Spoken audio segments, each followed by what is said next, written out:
Cette semaine à l'émission, je vous propose une grande entrevue avec la patronne de la CRE, la Conférence régionale des élus. Je vous propose une mise à jour entièrement consacrée à cette organisation.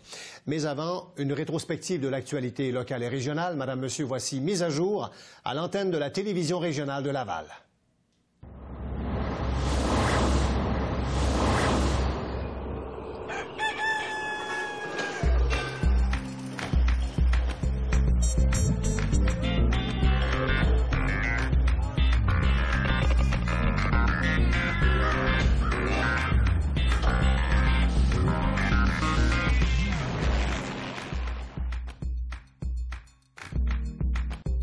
Ici Marius Brisson, je désire vous souhaiter la bienvenue à cette nouvelle mise à jour. Un magazine de réflexion d'une trentaine de minutes pendant lequel nous examinons un sujet d'intérêt en vous présentant différents points de vue. Et aujourd'hui, l'interlocuteur privilégié du gouvernement du Québec pour la ville-région qui est Laval, c'est-à-dire la CRE, la Conférence régionale des élus de Laval. Mais avant, une revue de l'actualité locale et régionale en compagnie de notre collaborateur régulier à l'émission, Ghislain Plourde, journaliste à l'Écho de Laval. Ghislain, bonjour et bienvenue une nouvelle fois sur ce plateau. Bonjour Marius. Allons-y donc avec le milieu communautaire, Ghislain, qui désire avoir un petit peu plus d'argent là. Oui, ça fait déjà quelques mois, pour ne pas dire même près de 2 ans maintenant, qu'on manifeste du côté des organismes communautaires, notamment de la Corporation de développement communautaire de Laval, là, qui chapeaute des centaines d'organismes sur le territoire de l'île Jésus. On demande un soutien plus important de la part de Québec. Et on se dit un peu déçu, d'autant plus que le gouvernement a reconnu l'importance que jouent ces acteurs sur le plan communautaire. Malheureusement, ces paroles ne se sont pas traduites en financement plus important. Et les besoins sur le territoire de Laval sont croissants. On estime qu'il y a un manque d'environ 6 millions dans l'enveloppe budgétaire pour répondre à la demande annuelle. La hausse des demandes, je vous dirais, depuis 3 ans, on l'estime du côté de la Corporation de développement communautaire à 17 % annuellement de requêtes de plus qui s'additionnent. Donc, on a besoin d'un soutien plus important de la part de Québec. Le besoin est là. Une solution de télésanté pour une entreprise de Laval? Magnéta Informatique est à développer avec des partenaires américains une solution de télésanté novatrice qui passe par le téléviseur, par la câblo-distribution. Imaginez, on est à mener un projet pilote auprès de gens atteints de diabète. Ces patients-là vont, grâce à un système coordonné avec leur téléviseur, acheminer chaque jour des données importantes à un centre hospitalier. Il y a un personnel en place, évidemment, qui va faire un suivi, qui va analyser ces données et qui ce personnel, retourner ces données au patient et même lui envoyer un système d'alarme si jamais on décelait des anomalies dans ces...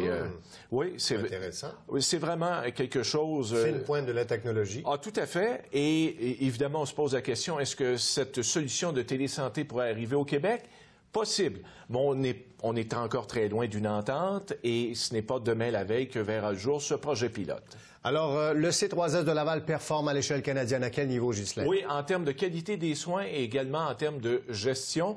Les résultats du C3S de Laval pour l'année 2009-2010 sont équivalents ou encore supérieurs à la moyenne canadienne. C'est extraordinaire. Bravo, C3S. Les informations, d'autres nouvelles sur le nouveau site de l'Écho de Laval. Oui, le site s'est refait une beauté à l'échodelaval.ca, prenez-en note, et également sur notre nouveau portail régional pour tout connaître sur la rive nord de Montréal, hebdoregionaux.ca. Alors, allez faire un tour là-dessus. Merci, Ghislain. Excellente semaine. Bonne semaine à vous. Au revoir. Cette partie de l'émission était une présentation de l'Écho de Laval.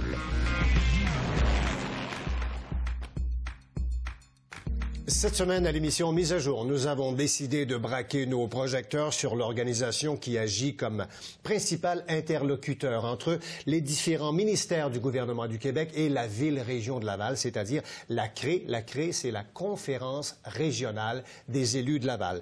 Nous accueillons en studio exceptionnellement une seule invitée, la directrice générale de la CRE, qui nous accorde sa première grande entrevue exclusive. On en est très fiers, Madame Manon Caron. Madame Caron, bonjour et merci d'être d'être à Mise à jour. Ça me fait plaisir. Merci d'avoir accepté notre invitation. Avant d'aller directement dans le vif du sujet, je vais m'adresser aux gens pour dire que pour les gens qui sont un peu moins familiers avec la CRE, je dirais ceci, c'est que l'organisation que Mme Caron dirige, c'est la Conférence régionale des élus, donc joue le rôle d'interlocuteur privilégié du gouvernement du Québec auprès de la ville-région de Laval. Et depuis 2004, on retrouve au Québec 17 CRE pour 17 régions administratives de la province. Et Laval, vous le savez, c'est une ville, c'est une région, c'est une MRC. Donc, c'est une ville qui dispose de son agence de santé, de son propre C3S, donc de sa propre CRE, sa propre conférence des élus. Voilà pour le préambule. Madame Caron, d'abord, parlons du conseil d'administration de la CRE. Là. Qui fait partie du conseil de la CRE? Alors, le conseil d'administration de la conférence est défini dans la loi, dans le cadre d'une loi, la loi sur le ministère des Affaires municipales, du développement des régions et de l'occupation du territoire. Et dans le cas de Laval, la loi stipule que ce sont les 21 élus qui composent le conseil municipal de Ville de Laval qui sont d'office les administrateurs de la conférence. OK, donc, et le président, c'est Monsieur le maire, c'est ça? Le président est élu par les 21 administrateurs et administratrices, et en l'occurrence, c'est le maire de Laval, M. Gilles Vaillancourt. Bon, et vous en êtes évidemment la directrice générale, un peu comme un sous-ministre par rapport aux élus. Vous faites partie de l'organisation à tous les jours, l'opération quotidienne administrative. Donc, quel est le rôle de la conférence régionale des élus de Laval?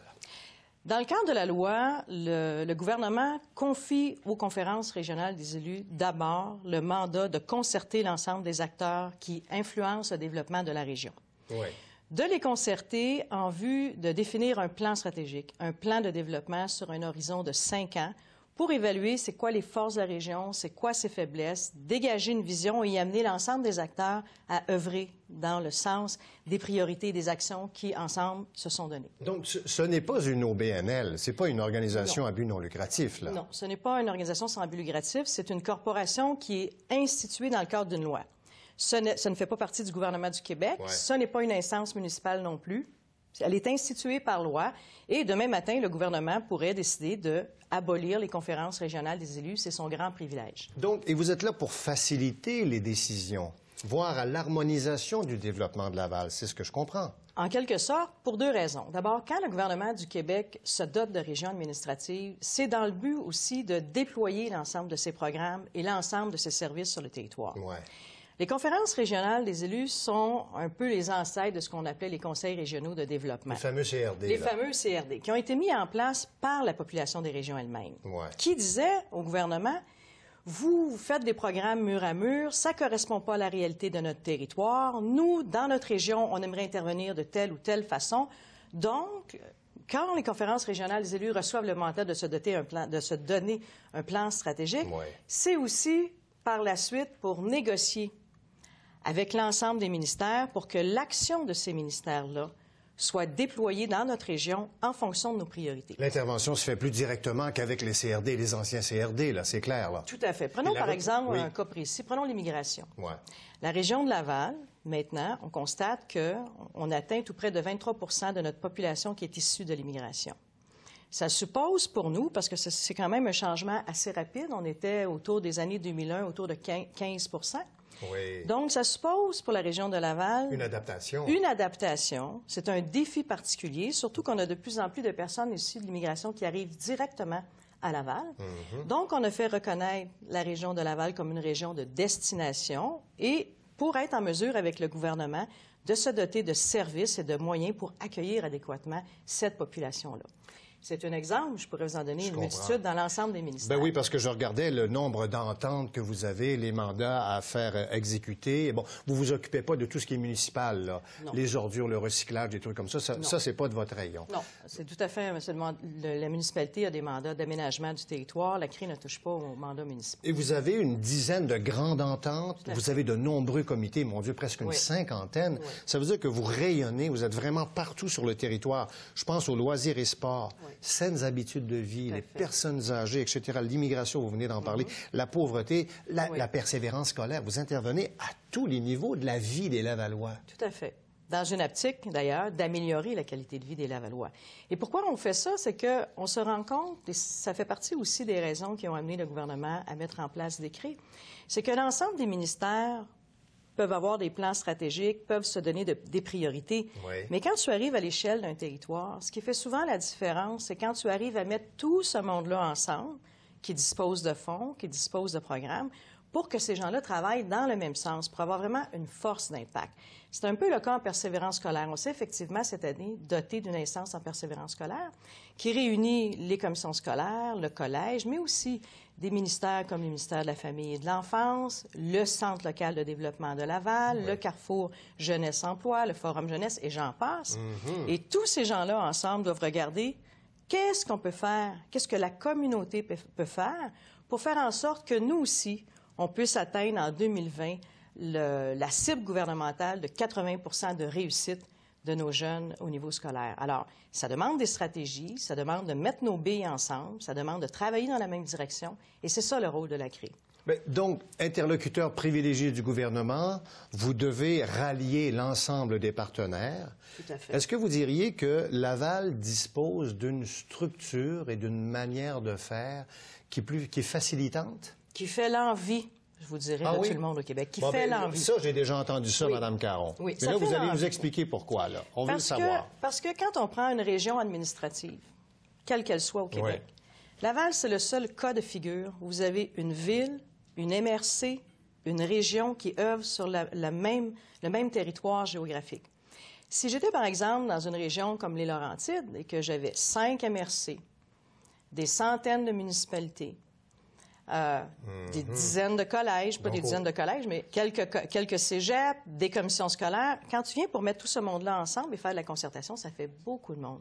Laval, au fil des temps, s'est donné une structure dans l'ensemble de ces services où on retrouve un seul CSS pour l'ensemble du territoire, ce qui est assez unique, et c'est un des plus gros CSS au Québec. Une agence de santé. Une agence de santé, mais ça, on a une agence habituellement par région administrative. On a une seule corporation de développement économique. On a un collège, on a une municipalité qui compose la région. Alors, c'est plus facile pour nous de se doter d'une même orientation de développement parce qu'on n'est pas en train de se tirailler sur notre territoire. On a tous le même territoire à développer. Parce que disons-le franchement, vous avez pris l'exemple des Laurentides, là, avec 4, 5, 6 municipalités qui veulent gérer la CRE, mais on nomme qu'un seul maire, le président de la CRE. Oui. Alors, il y a des tiraillements. Bien, il y a des tiraillements, mais en même temps, c'est le but. Hein? Le but des conférences, c'est justement d'amener les élus. Nous, en fait, c'est particulier, on est un petit territoire, mais densément peuplé. C'est ce qui fait qu'on est une région administrative. On compte quand même 400 000 de population. Alors, la moyenne des régions au Québec, c'est 250 000 de population. Oui, oui. Bon, Québec est une grosse région. Il y a aussi Montréal, bien sûr, Longueuil, qui s'apparente à la région de Laval. Mais c'est ce qui fait qu'on a le statut de région. Mais c'est le seul cas de figure au Québec où le territoire de la région est exactement le même que le territoire de la municipalité. Parce que la Montérégie, ça ne se compare pas du tout à nous, là. La Montérégie, maintenant, elle est divisée en 3 conférences régionales des élus, dont une qui est l'agglomération de Longueuil. Mais ça reste l'agglomération qui compose plusieurs municipalités aussi. Donc, Longueuil, Saint-Lambert, etc. Alors ce que vous nous dites, c'est que le fait qu'il y ait, par exemple, une seule structure administrative avec un seul grand patron, dans le fond, c'est le maire de Laval, si je comprends, et les maires de la ville et les présidents de la CRE. Donc, ça veut dire que tous les acteurs, tous les décideurs du milieu sont appelés à aller dans le même sens, à pousser dans le même sens, ce qui fait la différence. Voilà. Et c'est ce qui nous enrichit, parce qu'on connaît bien notre territoire, on connaît bien nos clientèles, et on pousse effectivement dans le même sens. On a tous à cœur le développement de l'ensemble du territoire. On ne se dispute pas l'Est, l'Ouest, le Centre. Dans le fond, l'action de la conférence atteint l'ensemble du territoire. Est-ce que vous diriez qu'il y a actuellement à Laval une cohésion, vraiment une grande cohésion autour des grands enjeux? Tout à fait, et c'est une cohésion, comme je vous dis, qui fait l'envie de plusieurs régions au Québec. Et ça facilite votre travail. Quels sont les grands partenaires là, ici à Laval que nous avons dans... À travers tous nos comités? Oui, il y en a beaucoup. On a à peu près tous les réseaux. D'abord, il y a une instance à Laval qu'on appelle aussi la conférence administrative régionale, qui, elle, est un peu le frère de la conférence régionale des élus, c'est-à-dire qu'elle réunit en son sein les directeurs régionaux de tous les ministères qui sont sur le territoire. Ah bon? Parce que l'avantage, vous savez, quand on est une région administrative, c'est que chaque ministère doit regarder notre territoire avec une lorgnette très particulière. C'est-à-dire? C'est-à-dire qu'elle doit produire d'abord des données sociodémographiques en fonction de notre territoire, et elle doit aussi se doter de stratégies en fonction de notre territoire et démontrer que ces stratégies-là vont dans le sens de ce que la région a souhaité dans le cadre de son plan stratégique. Alors, tous ces représentants de divers ministères se réunissent également avec la CRE et avec le ministère des Affaires municipales et des régions et de l'occupation du territoire pour regarder ensemble quelles sont les actions qu'on peut mener pour aller plus loin, pour atteindre, dans le fond, les grandes stratégies qu'on s'est données. Bon, Laval a été choisi région, je pense, en 1987. Autour de ça, quelque chose reconnu région en 1987. Donc, depuis 2004, le gouvernement Charest a lancé toute son initiative de conférence régionale des élus. Et en plus, le changement qu'on peut observer, c'est que vous disposez également de fonds. Tout à fait. Donc, il y a de l'argent qui vient avec les projets, avec les différentes actions des ministères. Et ça change la donne énormément. C'est là où votre rôle devient crucial. C'est là où notre rôle et le rôle de nos comités de travail devient très important. Parce que vous savez, on a un conseil d'administration composé d'élus, mais des élus qui sont très à l'écoute des recommandations de l'ensemble des comités de la CRE. D'ailleurs, la plupart des décisions prises par nos élus le sont suite à des recommandations de comités de travail qui eux, regardent l'ensemble des projets et analysent, élaborent aussi des projets et des grandes stratégies et recommandent. Donc, nos fonds sont utilisés beaucoup pour avoir un effet levier sur le terrain, pour être en mesure, justement, de se doter de projets qui correspondent à nos attentes. Bon, on va démêler tout ça. On va faire une petite pause, Mme Caron, si vous êtes d'accord, et on va revenir tout de suite après avec le plan stratégique de la conférence régionale des élus, de même que les grandes priorités d'action. Donc, comment tout cet argent est dépensé sur le territoire pour le bien-être des citoyens et citoyennes de Laval. À tout de suite, Madame, Monsieur, pour la suite de Mise à jour.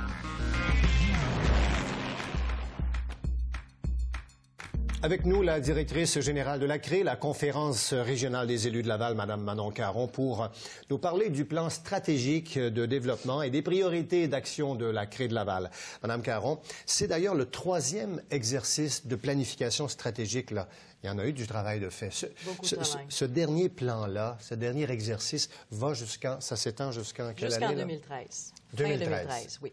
Donc, plusieurs axes de travail, d'orientation. J'imagine vous jouez sur plusieurs plans?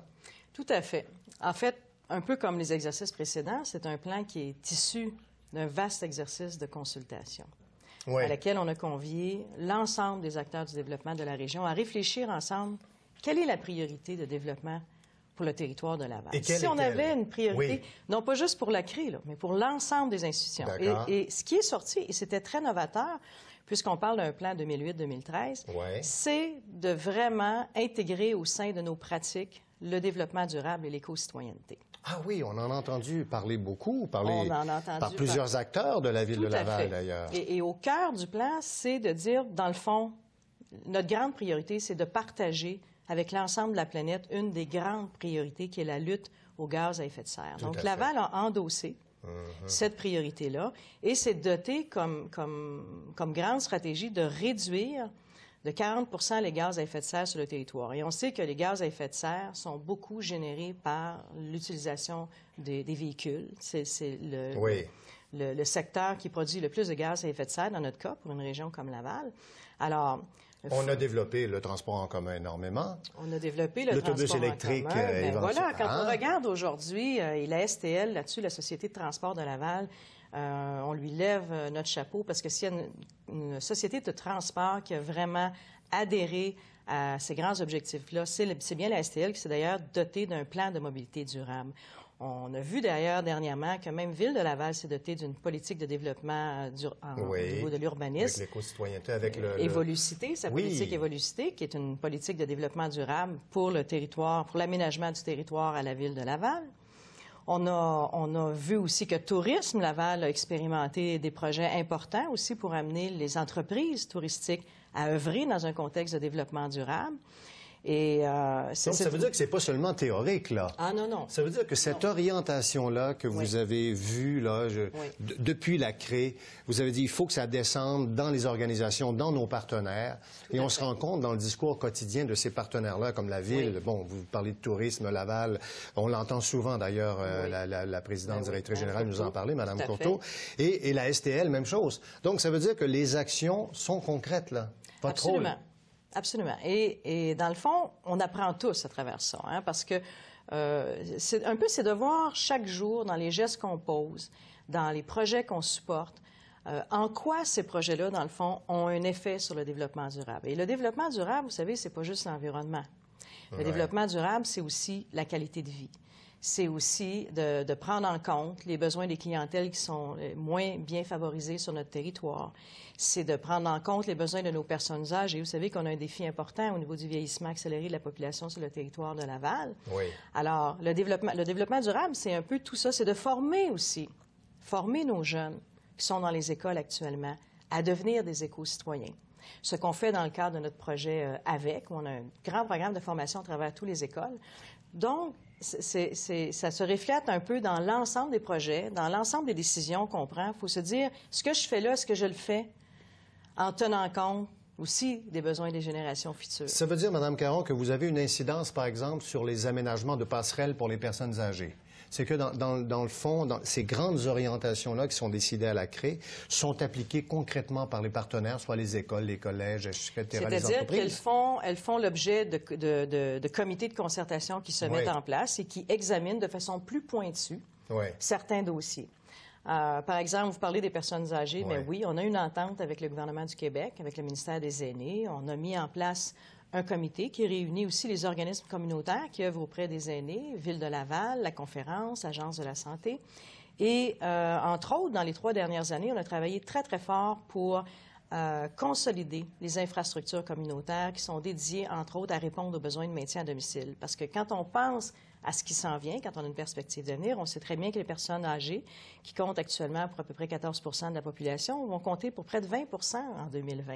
Donc, comment on va répondre à un besoin grandissant au niveau des personnes âgées qui veulent, on le sait, vivre de plus en plus longtemps à domicile? On prépare le terrain. On prépare le terrain, mais ça suppose pour la Ville aussi de regarder dans son aménagement du territoire comment elle va favoriser le commerce de proximité, comment on va favoriser le vieillir en santé, un transport en commun accessible aussi pour les personnes âgées. Donc, s'occuper des personnes aînées, on réalise qu'on s'occupe beaucoup en même temps des personnes handicapées. Des fois, ce sont les mêmes besoins.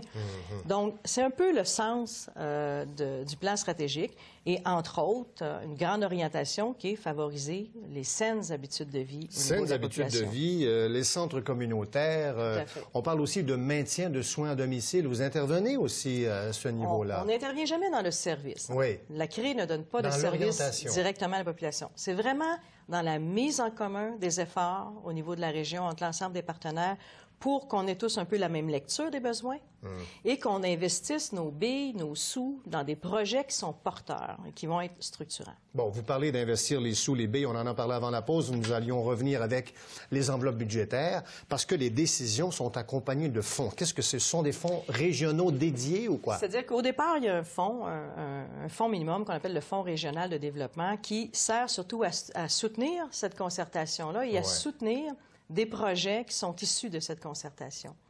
Maintenant, quand on négocie des ententes avec les ministères, l'idée, c'est que ces ministères-là qui habituellement dépensaient sur notre territoire, au lieu de dépenser à partir des décisions de Québec, le gouvernement du Québec confie ces enveloppes à la CRE qui, avec ses partenaires, voit à identifier les priorités et les projets porteurs pour les recommander aux élus qui, finalement, donnent leur aval sur les grands projets retenus dans la région. On parle de combien d'argent à ce moment-là? Entre les ententes... Quelques millions de dollars? Quelques millions, oui. Ça peut être 5, 6, 7 millions. Ça varie selon les fonds. Juste en persévérance scolaire, l'année dernière, on a signé une entente de près de 2 millions sur la persévérance scolaire. Donc, on vient d'analyser nos premiers projets, des grands projets qui vont être initiés. Donc, autant d'ententes, autant de fonds. Oui. Et ce sont ces fonds, dans le fond, qui sont gérés en collaboration avec nos partenaires. Lutte au décrochage scolaire. Donc, beaucoup d'ententes. Des avis aussi. La CRE est appelée à poser, à produire des avis sur le développement de la région. Tout à fait. En fait, souvent, quand un gouvernement, par l'entreprise de ses ministères, veut avoir le pouls des régions. D'ailleurs, il existe au Québec à cet effet la table Québec-Région, où siègent tous les présidents des conférences régionales des élus, les 17 présidents qui rencontrent le ministre sur une base régulière.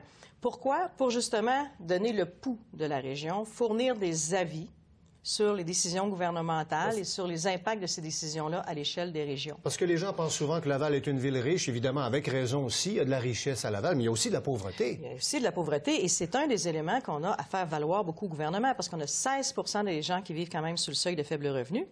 Quand vous êtes une population de 400 000, le 16 est d'autant plus important. Oh, ça fait des... Et souvent, on est porté à croire qu'au Québec, la pauvreté, elle est juste en région. Et c'est pas vrai. On a des fois l'équivalent sous le seuil de faible revenu de la Gaspésie au complet là, sur le territoire.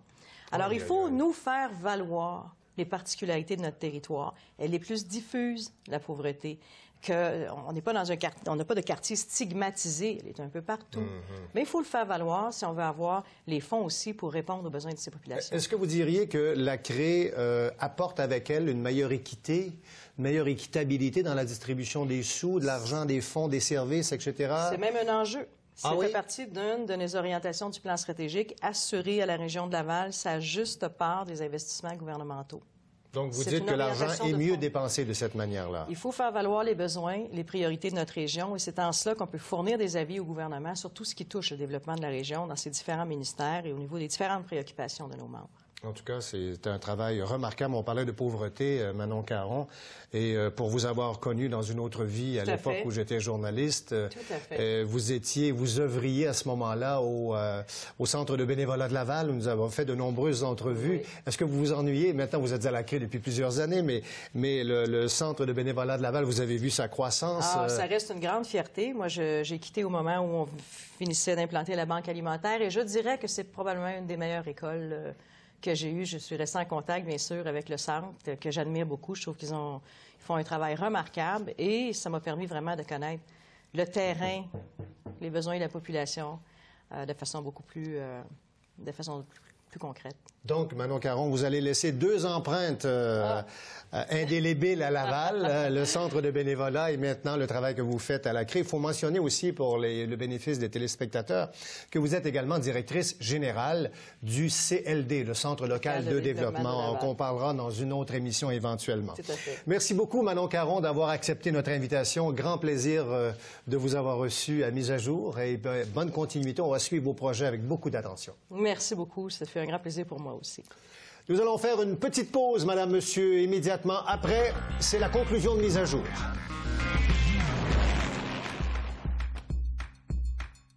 Alors voilà pour cette plus récente édition de Mise à jour, présentée en première diffusion chaque semaine le mercredi à 18h30 à la télévision régionale de Laval. Bien entendu, Canal 9, Canal Vox, votre télévision régionale. Pour les rediffusions, c'est très simple, vous pouvez nous appeler, consulter les journaux locaux ou encore naviguer sur notre site Web. Et si vous voulez regarder l'émission depuis votre ordinateur, c'est aussi très simple. Section Web Télé, vous cliquez sur MAJ pour Mise à jour.